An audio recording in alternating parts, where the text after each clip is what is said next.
First of all, I'd like to welcome delegations from Slovakia and Slovenia who are here today visiting. They're in Washington to see how we do public affairs, protocol, and legislative affairs in the three branches of the federal government. We welcome all of you.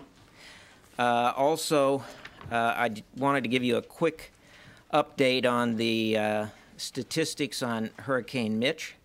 We're continuing that effort in Central America with more than 5.55 million pounds of donated relief supplies delivered to Honduras, El Salvador, Nicaragua, and Guatemala to date. Beginning last Friday, Phase 2 of the recovery effort began with a focus on infrastructure repairs. Those are the immediate things that we can do to assist the population, such as providing for their own health and basic needs. U.S. forces in the region total at this point 2,645, and that number continues to grow and will ultimately exceed probably 5,000. And with that, I will attempt to answer some of your questions. Yes, Charlie. Mike, regarding that CNN report about the Iraqis seeking missile technology, did the Iraqis try to get missile technology from the Romanians in 1995, I believe, 1998, and were they successful? Charlie, that is an intelligence matter which I'm not able to comment on. I think that you're aware that we in the United States, and certainly the United Nations Security Council, are united in our desire to monitor very closely the activities of Iraq when it comes to their program of weapons of mass destruction development. We look to UNSCOM, of course, to do that through their inspections, and also to the IAEA to do that through their inspections. But with regard to the specifics of this, I'm not in a position to provide any details for you. Well, without commenting on specifics, Mike, or details, could you at least confirm whether or not the Iraqis did, in fact, try to obtain missile technology from Romania? Because this is an intelligence matter, I really have nothing for you on that. Has the Secretary answered Senator Feingold's letter from last week concerning the FNA-18 program, and if so, can you update us on what he had to say? To my knowledge, there has been no answer, but let me just remind you that the Secretary, with regard to the FNA-18, said some time ago that he felt like he had been briefed by the Navy, that he had been kept apprised of the program, and that as soon as the difficulty with the initial wing drop problem was identified, he was advised. As a result of the briefings, he, for a time, withheld funding on the FNA-18 until the Navy could develop a solution to the problem. The Navy did that, briefed the Secretary and the Deputy Secretary, and as a result of that, a decision was made to proceed with the program. And the Secretary has not heard anything in the last few weeks that would cause a new review of that situation? Nothing to my knowledge has arisen. I think that the Navy would tell you that that program is proceeding right on schedule. In fact, is slightly under cost, and is proceeding very satisfactorily at this point. Can we follow up on that? The letter specifically asked the Secretary not only to charter an IG review, but also to hold up the third tranche of spending, $2.8 billion for 30 more airplanes. When will the Secretary make a decision on that financial portion of it? I am not aware of the timing on any of this. At this point, all I know is that the program is proceeding satisfactorily. I am not aware of any answer that has yet been signed out by the Secretary. Yes, Suzanne. Can you give us a update of what's in the Gulf region? Sure. Aircraft carriers coming and going, aircraft? Right now we have in the Gulf region a total of about 27,000 U.S. Military personnel on the ship side. There are about 24 ships, of which 15 are combatants. That includes the aircraft carrier Enterprise and its battle group.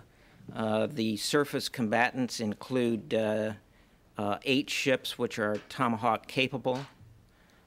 In addition to those forces, the total number of aircraft that are in the area now numbers somewhere around 200. Does that include the Enterprise? That includes those in the Enterprise, and that's air-to-air, air-to-ground, dual role, and support and attack helicopters. Yeah. Can you comment at all on the reports that North Korea is preparing another test of the Typhoon thing? No, again, this is an intelligence matter. I think that all of you are aware that we are very interested in any of the developments concerning missile technology in North Korea. We continue to watch that, but I have nothing for you that I can provide with regard to when they may do next tests. Sure. The United States prepared to monitor such a test?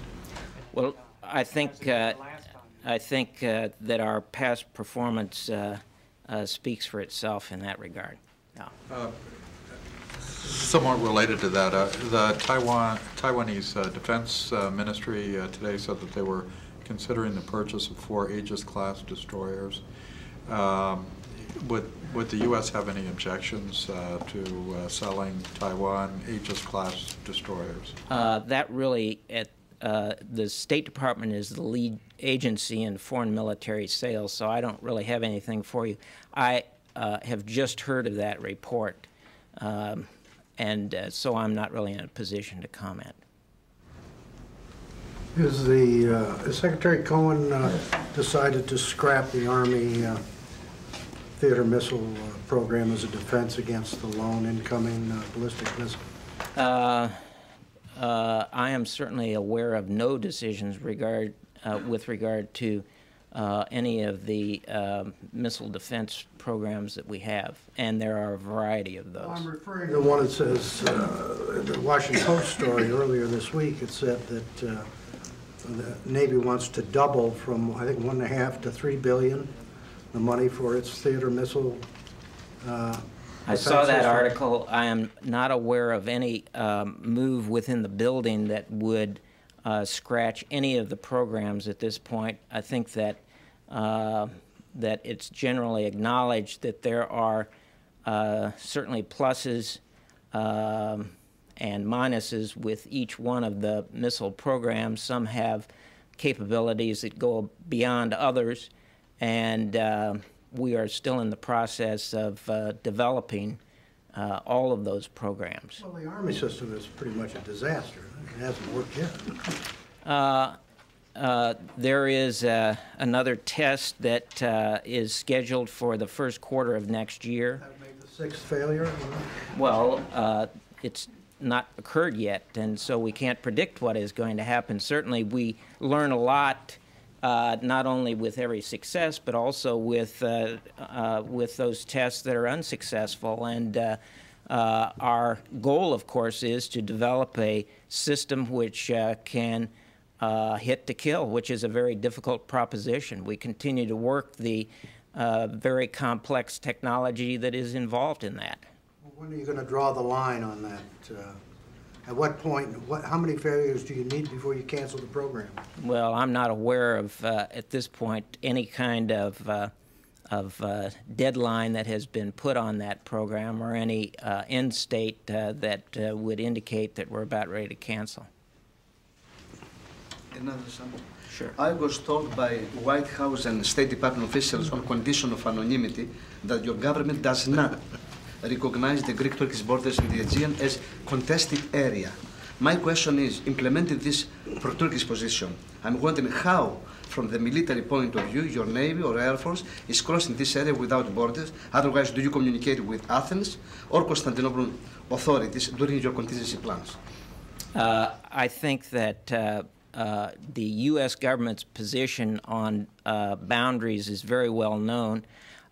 With regard to exercises and transits, we enjoy great cooperation from both the Turkish and the Greek governments in any time we are involved in activities where we have to coordinate air activities or sea activities.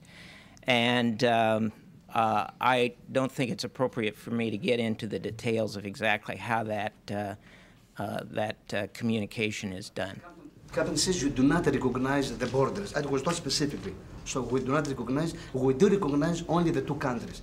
So how do you proceed with the contingency plans in that area? We do it by very good and close coordination with both of the countries involved. Yeah. About the aid to Colombia today to fight the drugs, do you have any idea of what kind of a training that would accompany such aid? What kind of training would accompany the aid that is provided to Colombia? Yeah. Well, the Secretary, as you know, is in Colombia for the Defense Ministerials of the Americas, but that actually is coincidental to this article that was published today. The United States has provided to Colombia assistance in the counter-drug area. And we do that by providing equipment in some cases, helicopters, that sort of thing, repair parts, spare parts, some training of individuals and units in counter-drug activities. How many American troops are in Colombia now? There are 127 DoD personnel. These include, that number includes 100 uniformed personnel, 7 individuals who are civilians, and 20 contractors. The contractors are under contract to run our radar sites primarily, and to perform maintenance on those radar sites. 100 uniformed, primarily special forces? I don't have a breakdown. I would not be surprised since they have the language capability.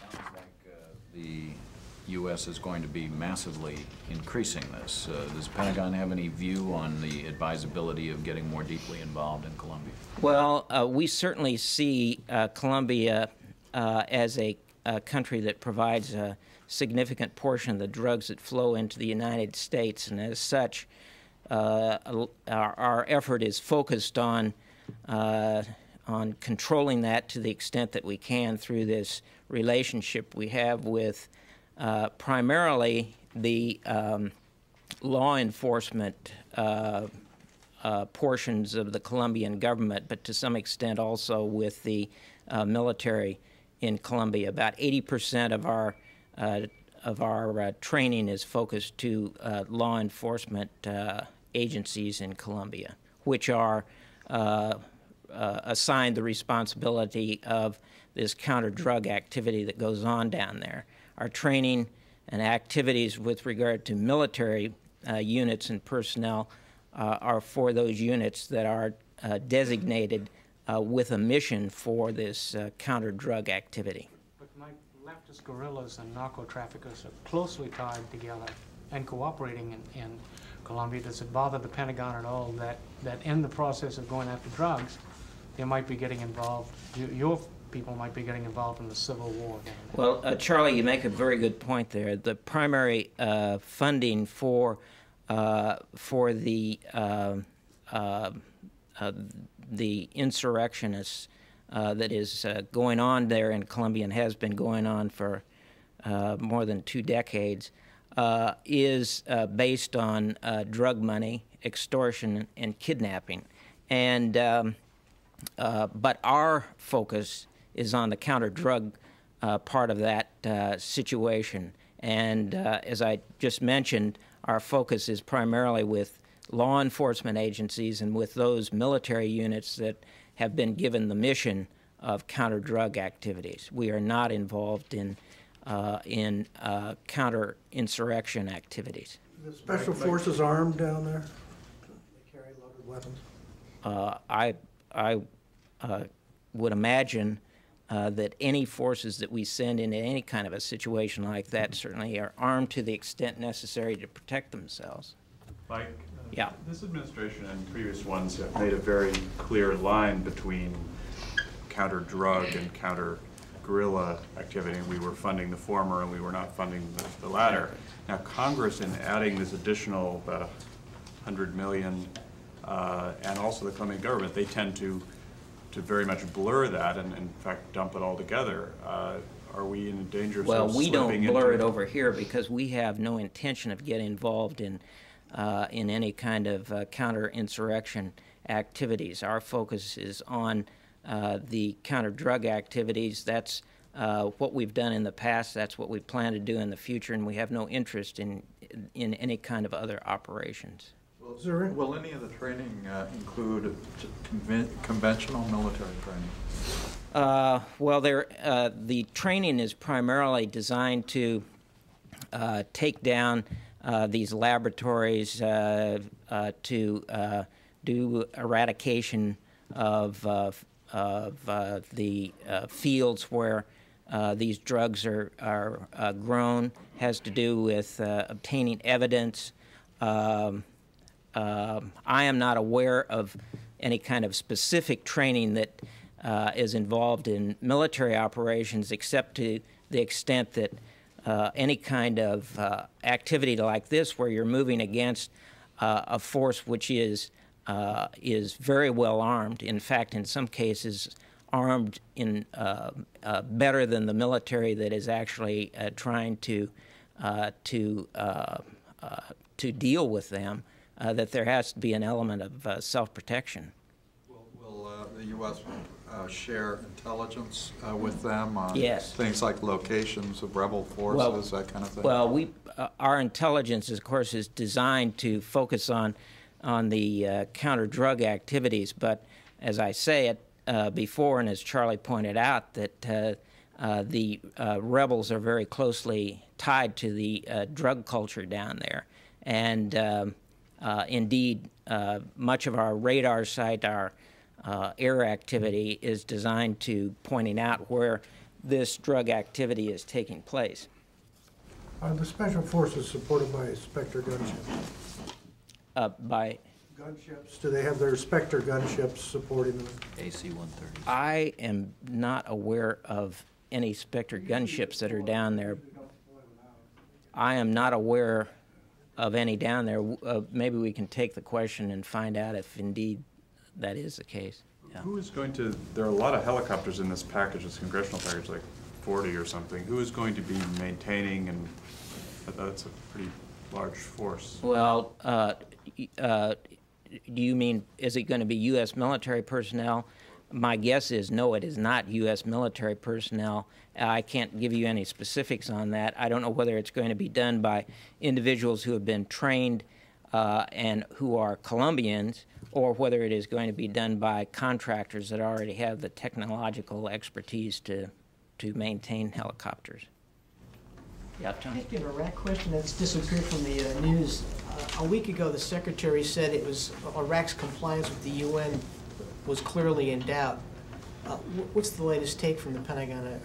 Progress has been made, or what? Well, I think that the picture there is somewhat mixed. I think you've seen some evidence that the UNSCOM inspectors have done some inspections. I think there even have been some documents that have been turned over, but the cooperation still raises doubts as to whether UNSCOM will be able to do its job as the UN Security Council believes it needs to be done.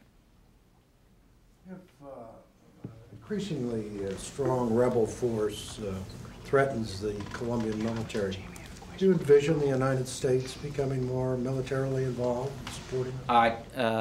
I think, Pat, that I've certainly been attempting to make it very clear that our focus down there is counter-drug. It is not counter-insurrectionists, and the question you've asked is hypothetical. We have walked a very careful line in our approach to dealing with this very complex problem down there. We certainly do have a threat that comes to us in the form of drugs that we are very concerned about, and we're attempting to deal with that, but at the same time focus on what the issue is and not get involved in any kind of insurrection activities. Well, what if the stability of the Colombian military police force reaches a point where the government is that shaky? Do we have a military role there? I would not care to speculate. Right now, I think that that is not the case, and we will continue with this very careful approach that we have been working for the last several years. Mike, what's the status of Linda Tripp's employment with the Defense Department? Linda Tripp remains an employee of the department. She is continuing to work under the Flexiplace. That is reviewed from time to time, and it continues to be reviewed. It's under very active review, and when there is a change to that, I will let you know. Her work with the special prosecutor has been over for some time. Why is she still on Flexiplace? John, that's as much as I have for you today. I am not in a position to go any further than what I have just said. Yeah. Linda Tripp as well. Her lawyers say she's finished her project that she's working at home on. And her lawyers also say she would like to come back to work.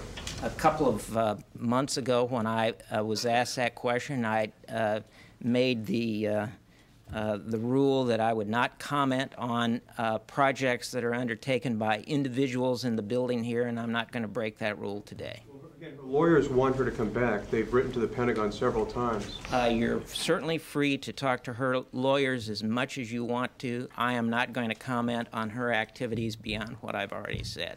She was granted a lot of administrative leave to cooperate with the special prosecutor. Now that she may be facing prosecution herself, would she get administrative leave for that too? I'm not certain exactly how that situation exists. First of all, I would not want to comment on her specific situation.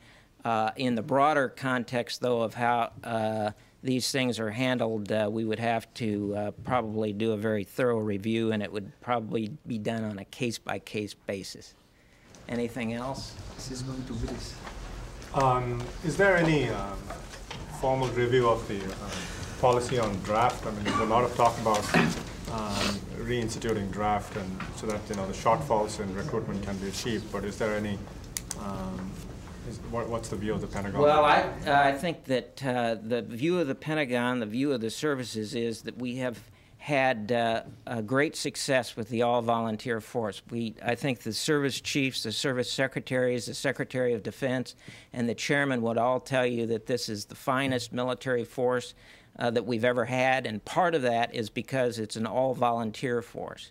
I think that the services also recognize that they have encountered some difficulty attracting the numbers of young people that they require to replenish the force every year.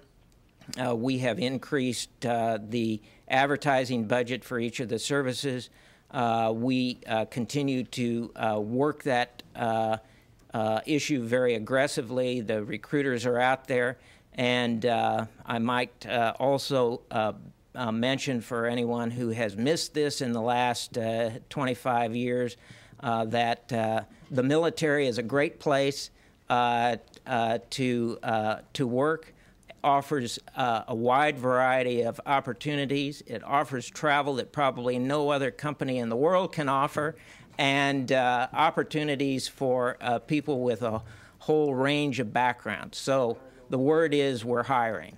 I have one last thing regarding the C-130 Spectre gunships and whether our special operations people require those. The answer is no, they don't, because our training is all conducted in secure areas. We do not go to the field with these units, and all of the training is done in an area where the forces are secure. Thank you.